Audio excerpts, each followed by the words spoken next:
किसी का जन्मदिन हो तो बधाई संदेशों का तांता लग जाता है और अगर ये जन्मदिन किसी बड़ी हस्ती का हो फिर तो उत्सव जैसा माहौल बन जाता है। लेकिन बंगाल में बीजेपी नेता और फिल्म स्टार मिथुन चक्रवर्ती का ये बर्थडे बिल्कुल अलग रहा, क्योंकि जन्मदिन की सुबह ही कोलकाता पुलिस ने उनसे पूछताछ की। ये पूछताछ विधानसभा चुनाव के दौरान दिए गए एक विवादास्पद भाषण को लेकर थी। आरोप है कि इस भाषण के एक अंश से बंगाल हिंसा को बढ़ावा मिला है। हालांकि मिथुन चक्रवर्ती का बीजेपी के मंच से दिए उस भाषण का वो हिस्सा फिल्मी डायलॉग था, लेकिन रियल लाइफ में ताली बटोरने वाली उन पंक्तियों ने रियल लाइफ में ताली तो जरूर बटोरी, लेकिन आने वाले दिनों के लिए मुसीबत भी छोड़ गई। आमी जल ढोड़ाओ नई, बेले बोड़ाओ नई, आमी एकटा कोबरा।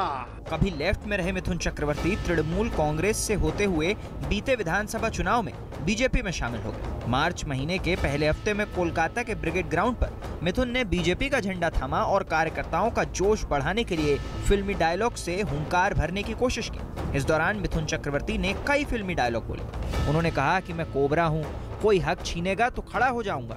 इसके बाद उन्होंने कहा कि ये डायलॉग पुराना हो गया है, अब नया डायलॉग है। मैं पानी का सांप नहीं हूँ, मैं कोबरा हूँ, दंश मारने से काम तमाम हो जाएगा। आमी जल ढोड़ाओ नई, बेले बोड़ाओ नई, आमी एकटा कोबरा, गोखड़ो आमी।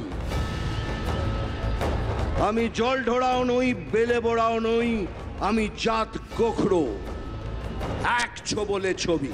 मिथुन के इसी डायलॉग से विवाद छिड़ गया। मिथुन के खिलाफ कोलकाता के मानिकतला थाने में एफआईआर दर्ज की गई। अपने खिलाफ एफआईआर को रद्द कराने के लिए मिथुन ने हाईकोर्ट का दरवाजा खटखटाया, लेकिन हाईकोर्ट ने भी मिथुन को जांच में सहयोग देने के लिए कहा। मिथुन चक्रवर्ती पर हेट स्पीच का आरोप लगा और दावा किया गया कि इसकी वजह से बंगाल में चुनाव के बाद हिंसा हुई है। दरअसल मानिकतला थाने में मिथुन चक्रवर्ती के खिलाफ धारा 153A, 504, 505 और 120B के तहत शिकायत की गई थी। कलकत्ता हाईकोर्ट ने उन्हें जांच में वर्चुअली शामिल होने के लिए कहा।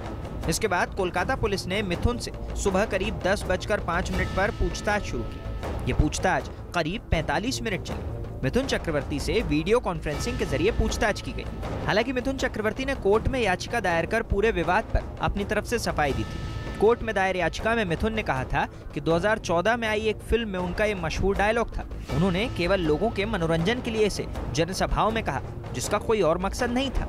लेकिन कोर्ट ने मिथुन के खिलाफ दर्ज एफआईआर को रद्द करने से इनकार कर दिया और उनसे जांच में सहयोग करने को कहा। बंगाल में कोरोना के कहर को देखते हुए कलकत्ता हाईकोर्ट ने उन्हें पुलिस के सामने वीडियो कॉन्फ्रेंसिंग के जरिए पेश होने की छूट दी थी। हालांकि बीजेपी कोलकाता पुलिस के रवैये को राजनीतिक बदले की कार्रवाई बता रही है।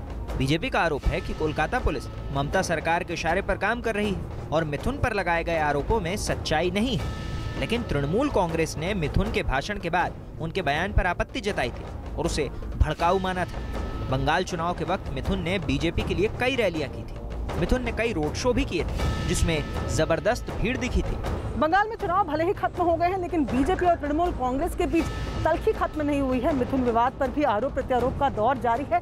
हालांकि पुलिस ने इस पूरे मामले की जांच शुरू कर दी है, लेकिन जन्मदिन के मौके पर मिथुन के साथ जो पूछताछ हुई है वो उनके फैंस को नागवार जरूर गुजर सकती है। लेकिन एफआईआर हुई है तो जांच तो होगी ही।